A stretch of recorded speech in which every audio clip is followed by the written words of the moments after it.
Hi అండి. అందరికీ నమస్కారం. మీలో మ్యారేజ్ అయ్యాక అమ్మ వాళ్ళ సైడు రిలేషన్ అంటే నాన్న వాళ్ళ సైడు ఎక్కువ ఆడవాళ్ళు వస్తూ ఉంటారు. బట్ నేనే కొంచెం మిస్ అయ్యా.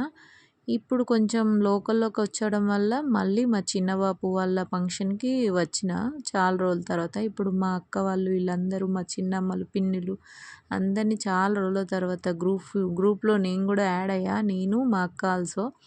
ఎందుకంటే మేము కొంచెం మనుగురులో ఉండేది. అప్పుడు కొంచెం లాంగ్ ఉండడం వల్ల ఏ ఫంక్షన్‌లకు గాని యాడ్ కాకపోయేది. ఇప్పుడు ఇలా రావడం వల్ల మా చిన్నోడు కూడా పిల్లలతోని మంచిగా ఎంజాయ్ చేస్తుండు. ఎంత కాదన్నా మన సైడు అన్నప్పుడు ఫంక్షన్‌ల అన్‌కంఫర్ట్ ఉండకుండా ఎంతో కంఫర్ట్‌గా ఎంజాయ్ చేస్తామంటే మన వాళ్ళ సైడ్ ఉన్నప్పుడే. ఇక వేరే వాళ్ళ సైడ్ వెళ్ళామా అంటే ఏదో పోయామా, వచ్చామా నామకే బస్ లాగా ఉంటది. కానీ అటు సైడ్ కూడా బాగానే ఉంటుంది. కానీ మా అమ్మ వాళ్ళు, నాన్న వాళ్ళ ఫంక్షన్స్‌కి నేను చాలా తక్కువ అసలు. దూరం ఉండడం వల్ల అందరినీ మిస్ అయిపోయా. చిన్న చిన్న నాకు చిన్నప్పటి నుంచి పెరిగిన వాళ్ళకి కూడా పోలేకపోయినా.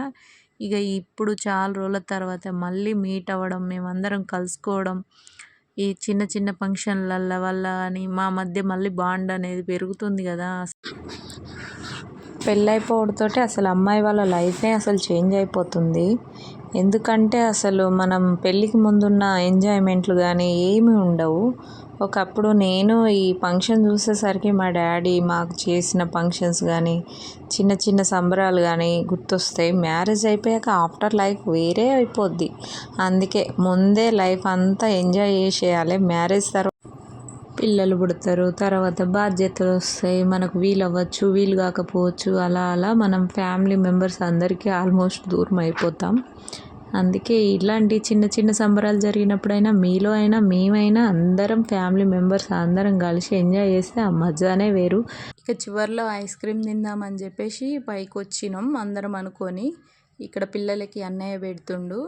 ఇక తినేసి ఇక రిటర్న్ అయిదామని చెప్పేసి అందరం కబుర్లు చెప్పుకొని ఇక అందరం వెళ్ళిపోయాం. మీకు ఈ వీడియో నచ్చితే లైక్ చేయండి.